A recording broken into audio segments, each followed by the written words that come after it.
Instagram पर Insta की reels काफी ट्रेंडिंग चल रही है और एडिटर्स ऐसी रील एडिट करने के 2000 से लेके 3000 रुपए तक चार्ज कर रहे हैं। और अगर आप भी एक एडिटर है और अपनी अर्निंग को इंक्रीज करना चाहते हैं तो इस वीडियो को गलती से भी स्किप मत करना, क्योंकि इस वीडियो के अंदर मैं आप लोगों को ऐसे ही प्रीमियम रील्स एडिट करके दिखाने वाला हूँ, वो भी प्योर बेसिक से। डजंट मैटर आप फोन एडिटर है या फिर एक पीसी एडिटर है, ये वीडियो आपके काम आएगी ही आएगी। तो बिना किसी देरी के शुरू करते हैं। एडिटिंग के लिए जिस सॉफ्टवेयर का मैं यूज करने वाला हूँ वो है फिल्मोरा 15 वर्जन 2.10। तो सबसे पहले आपको फिल्मोरा सॉफ्टवेयर ओपन करके न्यू प्रोजेक्ट ओपन करना है, जिसके बाद आपको इस तरह के इंटरफेस पे आ जाएंगे। नाउ आपको इस एरिया पे क्लिक करके अपनी सभी एडिटिंग एसेट्स को इंपोर्ट कर लेना है। अब इससे पहले कि मैं आप लोगों को एडिटिंग सिखाऊं, मैं एक ऐसी गलती बताना चाहता हूं जो कि हर एक बिगिनर एडिटर करता है, जिसकी वजह से उसकी वीडियो चीप लगती है। ये गलती है लो क्वालिटी एसेट्स को यूज करने की। तो इससे पहले कि आप अपनी एडिटिंग को शुरू करो, आप फिल्मोरा में अपने एसेट को इंपोर्ट करके यहाँ से एनहेंस करवा सकते हो। फिल्मोरा के अंदर एआई एनहेंसर दिया गया है और साथ ही आप टॉपेज मॉडल का भी यूज कर सकते हो इस काम के लिए। मैंने इस वीडियो को दोनों मॉडल का यूज करके एनहेंस करवाया एंड डिफरेंस आप खुद देख सकते हो। लेकिन ये तो रही बी रोल की बात। कई बार ऐसा होता है कि आपके पास एक रॉ क्लिप होती है जो कि आपका ए रोल होता है एंड उसके अंदर कलर ग्रेडिंग सही से नहीं हुई होती है, जिसकी वजह से अगेन वीडियो काफी चीप लगती है। तो उस प्रॉब्लम से बचने के लिए आप यहाँ पे रीलाइट के ऑप्शन को ऑन कर सकते हो, जिसकी वजह से आप मैनुअली लाइट को एडजस्ट कर सकते हो अपनी वीडियो के अंदर। ये रियली में काफी कमाल का टूल है एंड जब भी आप क्लाइंट की रील्स एडिट कर रहे होगे तो ये आपके बहुत ही काम आने वाला है। ओके, सो अब अगर आप लोगों ने अपने एसेट्स को हाई क्वालिटी में कन्वर्ट करवा लिया है तो हम अपनी एडिटिंग को स्टार्ट करते हैं। इसके लिए सबसे पहले आपको व्यू पे क्लिक करके अपने लेआउट को शॉर्ट लेआउट पे एडजस्ट कर लेना है, ताकि आपको रील एडिट करने में आसानी हो। अब एडिटिंग स्टार्ट करने के लिए हमें सबसे पहले चाहिए होता है बैकग्राउंड। बैकग्राउंड के लिए आप सिंपली फिल्मोरा के स्टॉक मीडिया में जा सकते हैं, जहाँ लाइब्रेरी सेक्शन के अंदर आपको सॉलिड कलर में जाना है और यहाँ पे आपको सारे सॉलिड कलर्स मिल जाएंगे जिनको आप एज अ बैकग्राउंड यूज कर सकते हो। तो अभी के लिए मैं यहाँ पे व्हाइट कलर को टाइमलाइन में इंपोर्ट कर लेता हूँ, क्योंकि प्रीमियम रील्स में व्हाइट बैकग्राउंड को ही यूज किया जाता है। इसके ड्यूरेशन को एक्सपेंड कर लेते हैं एंड इसके स्केल को इंक्रीज करके फुल स्क्रीन पे डाल देते हैं। अब ऑल्दो बैकग्राउंड कलर हमारे पास है, लेकिन ये एस्थेटिक नहीं लग रहा है, तो आपको बस यहाँ से शेप टूल को एक्सेस करना है और फिर यहाँ पे रेक्टेंगल शेप को सिलेक्ट करके कैनवस में इस तरह से एक रेक्टेंगल क्रिएट करना है और इसे सेंटर में अलाइन कर देना है कुछ इस तरह से। जिसके बाद आप प्रॉपर्टीज में जाके इसके कलर को भी चेंज कर सकते हो। मैं इस पूरी रील को ब्लू थीम के साथ बनाने वाला हूँ, तो इसलिए यहाँ पे मैं रेक्टेंगल को डार्क ब्लू कलर दे दूंगा एंड यू कैन सी आपका बैकग्राउंड ऑटोमेटिकली प्रीमियम लगने लगा है। आपको बस इस रेक्टेंगल की ड्यूरेशन को भी इंक्रीज करना है टाइमलाइन में। नाउ बैकग्राउंड को थोड़ा सा और एस्थेटिक बनाने के लिए हम इसमें टेक्स्ट ऐड करेंगे। आपको बस यहाँ टेक्स्ट वाले टैब में जाके डिफॉल्ट टाइटल को सिलेक्ट कर लेना है। इसके बाद आपको टेक्स्ट प्रॉपर्टीज में जाके सबसे पहले टेक्स्ट के कलर को ब्लैक करना है, ताकि स्क्रीन पे जो है वो विजिबल हो सके। नाउ मैं सिडनी स्विनी पे रील बना रहा हूँ, तो मैं उसके बारे में 2 लाइन की कुछ डिटेल्स यहाँ पे ऐड कर दूंगा। जिसके बाद आप टेक्स्ट को डायरेक्टली कैनवस में ही छोटा कर सकते हो और इस वे में प्लेस कर सकते हो कि आधा टेक्स्ट ब्लू रेक्टेंगल पे हो और आधा टेक्स्ट बैकग्राउंड पे हो। जिसके बाद मैं इस टेक्स्ट का फॉन्ट चेंज करके ऐसा प्रो डिस्प्ले मीडियम रखूंगा, जो कि एक प्रीमियम लुक देगा। नाउ आपको ऐसी और टेक्स्ट लेयर्स को ऐड करना है, तो इसके लिए मैं सिंपली पहली वाली लेयर पे राइट क्लिक करके उसे डुप्लीकेट कर लूंगा। जिसके बाद मैं कैनवस में ड्रैग करके उसकी पोजीशन को चेंज कर सकता हूँ कुछ इस वे में। आप इवन टेक्स्ट पे डबल क्लिक करके टेक्स्ट के अंदर लिखे हुए इन्फॉर्मेशन को चेंज भी कर सकते हैं। सिंस लेफ्ट और राइट साइड कवर हो चुकी है, तो मैं बॉटम पे भी एक टेक्स्ट ऐड कर दूंगा, जो कि इस बार 3 लाइन का होगा, ताकि वो स्पेस भी अच्छे से ऑक्यूपाई हो सके। अब अगर आप ध्यान दोगे तो हमारा बैकग्राउंड किसी लग्जरियस मैगजीन के कवर जैसा लग रहा है और हमें एग्जैक्टली यही चाहिए था। अब जो चीज यहाँ पे ऐड करना बाकी है वो है इमेजेस। तो मैं सिंपली अपने एसेट लाइब्रेरी में से एक इमेज को यहाँ पे इंपोर्ट कर लेता हूँ। जिसके बाद आपको जाना है इफेक्ट्स के टैब के अंदर और यहाँ 3D कैटेगरी के अंदर बेसिक 3D इफेक्ट अप्लाई करना है अपने इमेज के ऊपर। फिल्मोरा इस तरह के काफी सारे इफेक्ट से भरा हुआ है एंड यही रीजन है कि मैं हमेशा बिगनर्स को फिल्मोरा सजेस्ट करता हूँ, क्योंकि यहाँ पे चीजें क्रिएट करना बहुत ही आसान है। जब आप इफेक्ट को अप्लाई कर दोगे अपने इमेज के ऊपर, तो उसकी सेटिंग को आप राइट हैंड साइड पे देख पाओगे। यहाँ पे आपको इमेज के टिल्ट को 71 के अराउंड कर देना है और रोटेशन को 26 के अराउंड करना है। जिसके बाद आप इमेज की साइज को छोटा करके टेक्स्ट के ऊपर की एम्प्टी स्पेस में एडजस्ट कर सकते हो। अब यही प्रोसेस आपको बाकी 2 टेक्स्ट के लिए भी करना है। तो मैं सिंपली बस इस लेयर की डुप्लीकेट बना लूंगा एंड उसकी पोजीशन को दूसरे टेक्स्ट के करीब रख दूंगा कुछ इस वे में। आप चाहो तो इसके टिल्ट को थोड़ा सा रिवर्स कर सकते हो, ताकि लेयर डुप्लीकेट ना लगे। एंड सिंस हमारे पास स्पेस कम है, तो मैं इसके साइज को और थोड़ा सा छोटा कर लूंगा। सेम काम आपको नीचे वाले एरिया के लिए भी करना है। जब आप तीनों इमेजेस को सेट कर दोगे तो आपका फ्रेम कुछ ऐसा दिखाई देगा। नाउ ये फ्रेम एक 2D इमेज की जगह एक 3D इमेज लग रही है। अब यहाँ पे आपको अपने मेन कैरेक्टर की पीएनजी को इंपोर्ट करना है। तो मैं सिडनी स्विनी की एक पिक यहाँ पे इंपोर्ट कर लेता हूँ,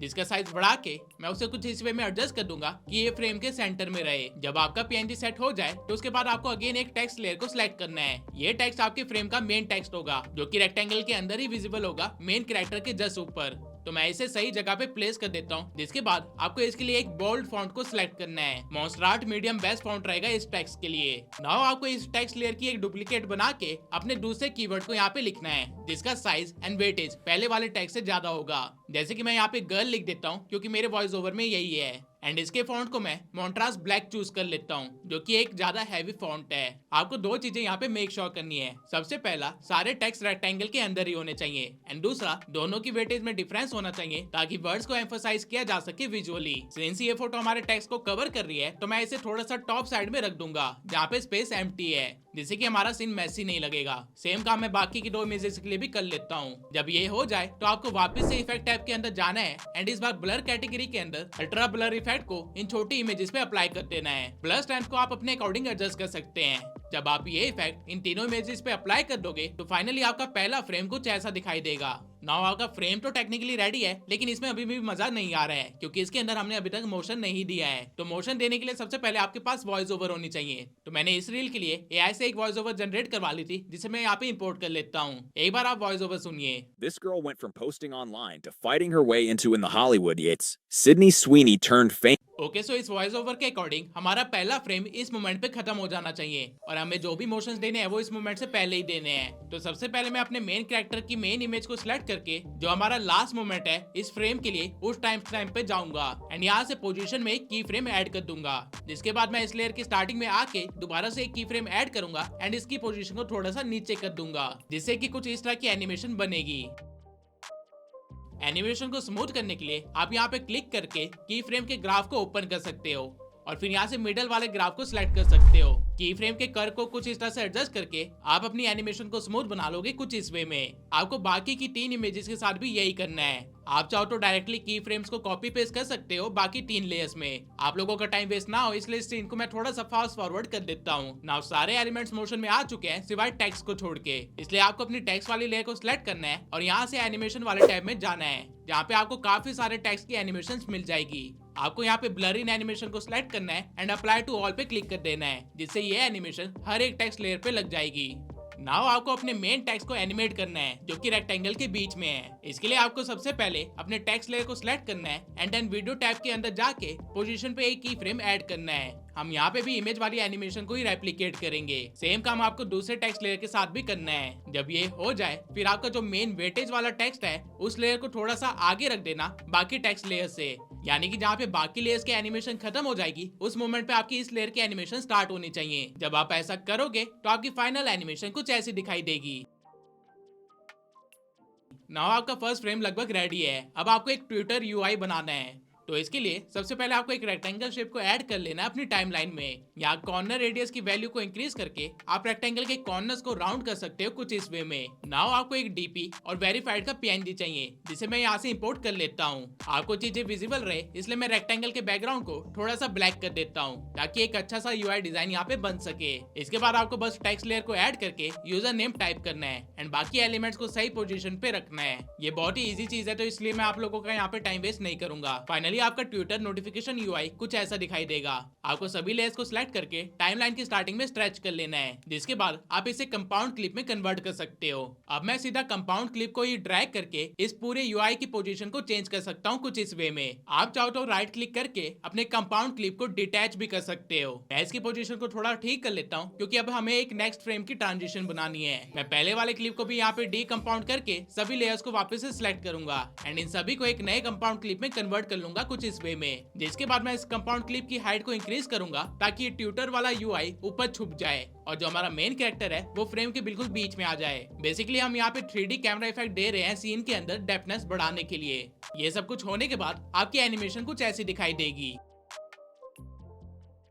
नाउ आपको अपने कंपाउंड क्लिप के अंदर जहाँ पे एनिमेशन खत्म हुई है उससे कुछ फ्रेम आगे बढ़ के एक की फ्रेम ऐड करना है और फिर थोड़ा सा पीछे आके एनिमेशन के बीच में की फ्रेम देना है। आपको पूरे कंपाउंड क्लिप के ओवरऑल साइज को थोड़ा सा छोटा करना है कुछ इस वे में, जिससे कि आपको कुछ इस तरह की एनिमेशन विजिबल होगी।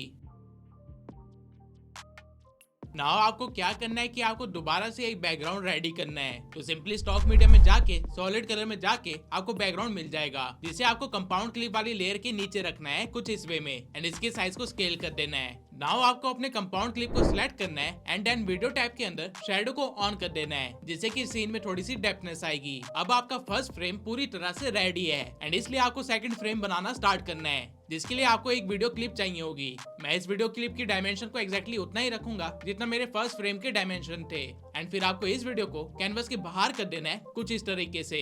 अब आपको अपनी वीडियो वाली लेयर को सिलेक्ट करना है एंड जिस टाइम स्टैम्प पे पहली वाली फ्रेम की एनिमेशन कंप्लीट हुई है उस टाइम स्टैम्प पे एक की फ्रेम ऐड कर देना है एंड देन कुछ फ्रेम्स आगे बढ़ के जो आपकी कंपाउंड क्लिप है उसमें एक की फ्रेम ऐड करना है, जिसके बाद आपको उस फ्रेम को कैनवस के बाहर भेज देना है कुछ इस तरीके से। और ठीक उसी टाइम पे आपको वीडियो वाली लेयर पे की फ्रेम ऐड करके उसे कैनवस के बीच में ले आना है ठीक इस तरह। अगर आप एनिमेशन को रन करके देखोगे तो कुछ इस तरह की एनिमेशन यहाँ पे बन रही होगी।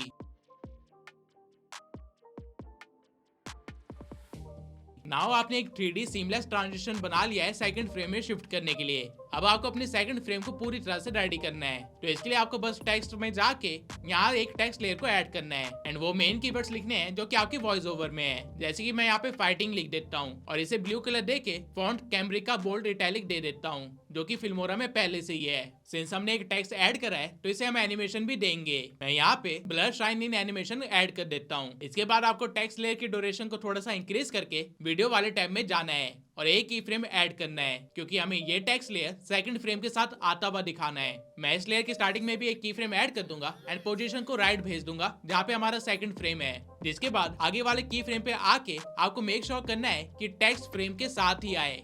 एज यू कैन सी यहाँ पे थोड़ी सी प्रॉब्लम है, तो मैं बस की फ्रेम के ग्राफ को थोड़ा सा चेंज कर दूंगा। अगेन आप लोगों का टाइम वेस्ट ना हो इसलिए इस चीज को मैं थोड़ा सा फास्ट फॉरवर्ड कर देता हूँ। आपकी जो फाइनल एनिमेशन होगी फ्रेम 2 की वो कुछ इस तरह की दिखाई देगी।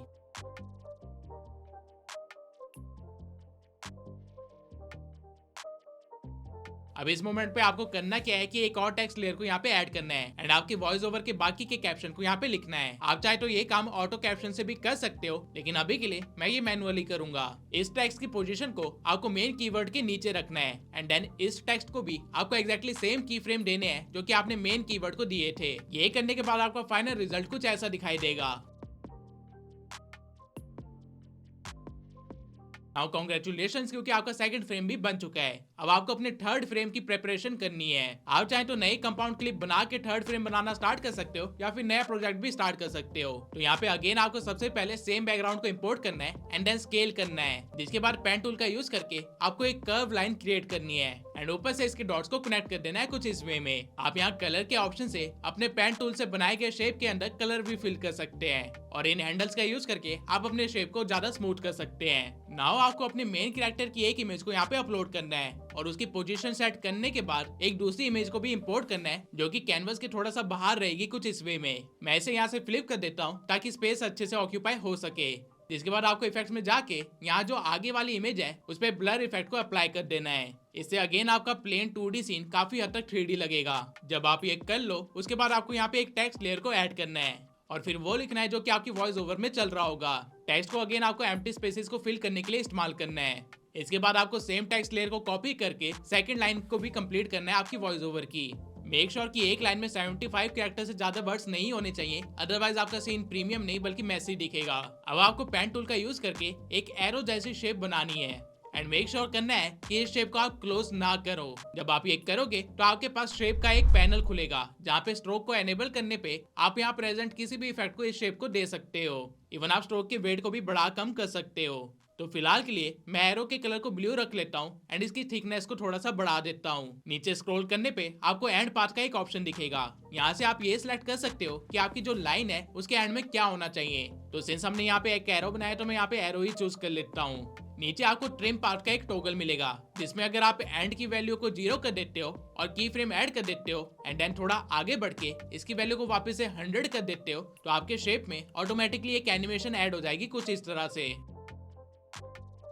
अब इस मोमेंट पे आपको अगेन एक टेक्स्ट लेयर को ऐड करना है एंड इसको एक बोल्ड फॉन्ट देने के बाद यहाँ से ग्रेडियंट कलर देना है जो कि थीम कलर से मैच करे। इसकी लोकेशन को आपको एरो के नीचे रखना है। जब आप ये कर लोगे तब आपके फोरग्राउंड में जो इमेज है उसे एनिमेट करना है। तो सिंपली आपको लेयर को सिलेक्ट करके एक की फ्रेम ऐड कर देना है एंड देन लेयर की स्टार्टिंग में जाके भी एक की फ्रेम ऐड करना है, जिसके बाद स्टार्टिंग में आपको इस इमेज को थोड़ा सा कैनवस के बाहर भेज देना है कुछ इस तरीके से। आपको बाकी एलिमेंट्स को भी मोशन देना है ठीक जिस तरह हमने पिछली बार किया था। ये सब कुछ करने के बाद आपकी एनिमेशन कुछ इस तरह की बनेगी। नाउ आपको एक और टेक्स्ट लेयर ऐड करनी है एंड अपने वॉइस ओवर की नेक्स्ट लाइन को लिखना है। इसकी पोजीशन को मैं नेम के ठीक नीचे रखूंगा और फॉन्ट को थोड़ा सा छोटा करके इस नए टेक्स्ट लेयर की पोजीशन को थोड़ा सा आगे कर दूंगा। जिस मोमेंट पे हमारे फ्रेम के अंदर मोशन कंप्लीट हुआ है, नाउ आपके पास कुछ इस तरह की एनिमेशन रेडी होगी। एंड कॉन्ग्रेचुलेशन, अब आपका फ्रेम 3 भी रेडी है। अब आपको सिंपली सभी लेयर्स को सिलेक्ट करके इसे एक कंपाउंड क्लिप में कन्वर्ट कर देना है, जिसके बाद आपको कंपाउंड क्लिप पे एक की फ्रेम ऐड करना है। जिस मोमेंट पे टेक्स्ट एनिमेशन आना स्टार्ट होगा उस मोमेंट पे, एंड देन जब टेक्स्ट एनिमेशन खत्म होने वाली होगी उस मोमेंट पे भी एक की फ्रेम को ऐड करके सीन को थोड़ा सा जूम इन कर लेना है टेक्स्ट पर। एनिमेशन को स्मूथ बनाने के लिए आप ग्राफ को अपने अकॉर्डिंग मैनिपुलेट भी कर सकते हैं। ये सब कुछ करने के बाद आपकी फाइनल एनिमेशन कुछ ऐसी दिखेगी। अब हमें अपना फोर्थ फ्रेम रेडी करना है, तो इसके लिए मैंने अगेन एक नया प्रोजेक्ट खोल लिया है ताकि आपको चीजें समझाना आसान हो। आप चाहें तो सेम प्रोजेक्ट के अंदर कंपाउंड क्लिप को यूज कर सकते हो, बट मुझे चीजें क्लीन रखनी है ट्यूटोरियल के लिए, इसलिए मैंने नया प्रोजेक्ट खोला है। इस बार आपको अपने कैरेक्टर के पीएनजी को इंपोर्ट करके उसके ऊपर एक सर्कल शेप को ऐड करना है कुछ इस तरीके से। जिसके बाद आपको अपनी इमेज लेयर को सिलेक्ट करना है एंड देन यहाँ से मास्क के ऑप्शन में जाके एक राउंड मास्क देना है अपनी लेयर को। इसके बाद आपको मेक श्योर करना है कि जो आपका मास्क है उसकी शेप आपके सर्कुलर शेप जैसी हो। ये चीज आप मैनुअली भी कर सकते हैं। जिसके बाद टाइमलाइन में शेप लेयर को नीचे भेज के आप अपने मास्क को इस वे में एक्सपेंड कर सकते हो कि आपके इमेज का जो बॉटम है वो सर्कुलर कर्व में हो जाए और जो टॉप है वो पूरा हो। जिसके बाद आपको अपनी इमेज को इस सर्कल के अंदर फिट करना है। इस शेप लेयर को आप अपना थीम कलर दे सकते हो, जैसे कि मैं यहाँ पे इसे ब्लू कर देता हूँ। ना आपको करना क्या है कि आपको अपनी इमेज लेयर को एक की फ्रेम देना है एंड देन स्टार्टिंग में आके भी एक की फ्रेम ऐड करना है और स्टार्टिंग वाली पोजीशन में इमेज को नीचे भेज देना है कुछ इस तरीके से। इसके बाद आपको अपनी बैकग्राउंड वाली लेयर की एक कॉपी लेयर बनानी है और उसे सबसे टॉप पे प्लेस कर देना है एंड देन मास्क में जाके इसे भी एक सर्कुलर मास्क देना है। लेकिन इस बार आपको ट्रांसफॉर्म में इन्वर्ट मास्क वाले टॉगल को ऑन कर देना है, जिससे कि सर्कल के अंदर की चीजें विजिबल होगी और बाहर की नहीं। और फिर आपको अपने बैकग्राउंड वाली लेयर को इस वे में एडजस्ट करना है कि वो एग्जैक्ट आपके शेप लेयर वाली सर्कल की पोजीशन ले सके कुछ इस तरीके से। अब जब आप एनिमेशन को रन करके देखोगे तो कुछ इस तरह की एनिमेशन मिलेगी।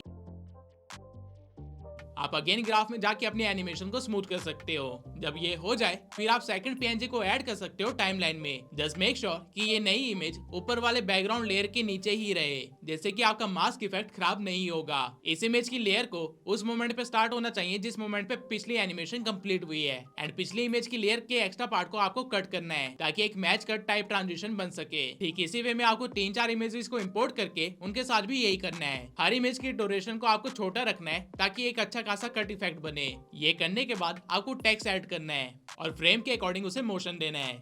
सिंस ये प्रोसेस मैं पहले आपको 2 बार बता चुका हूँ तो मैं इस पार्ट को थोड़ा सा फास्ट फॉरवर्ड कर देता हूँ। नाउ आपको अपना फाइनल फ्रेम रेडी करना है। तो अगेन मैं एक प्लेन बैकग्राउंड ले लूंगा जिसपे पेन टूल से मैं एक कर्वेचर शेप बनाऊंगा कुछ इस वे में। इसके अंदर ब्लू कलर को फिल करने के बाद हमारा बैकग्राउंड कुछ ऐसा दिखेगा। नाउ आपको एक वीडियो को इंपोर्ट करना है टाइमलाइन में, जिसके साइज को एडजस्ट करने के बाद इसकी शैडो को ऑन कर देना ताकि सीन के अंदर डेप्थनेस बनी रहे। इसके बाद अगेन आपको टेक्स्ट लेयर को ऐड करके वो वर्ड्स लिखने हैं जो कि आपकी वॉइस ओवर में बोले जा रहे हैं, बट इस बार आपको टेक्स्ट लेयर को ऊपर की साइड रोटेट करके एडजस्ट करना है ताकि वो फ्रेम के अकॉर्डिंग अच्छे से बैठ सके। और सेम चीज आपको दूसरे टेक्स्ट लेयर के साथ भी करनी है जो कि आप ऐड करोगे। ये फ्रेम रियली में काफी इजी है। जब आपकी फ्रेम फाइनली रेडी हो चुकी होगी तो उसे आप यहाँ से एक्सपोर्ट कर सकते हैं। नाउ आप सभी को सिखाते सिखाते मैंने फाइनल रिजल्ट कुछ ऐसा बनाया है। This girl went from posting online to fighting her way into in the Hollywood yates. Sydney Sweeney turned fame into power.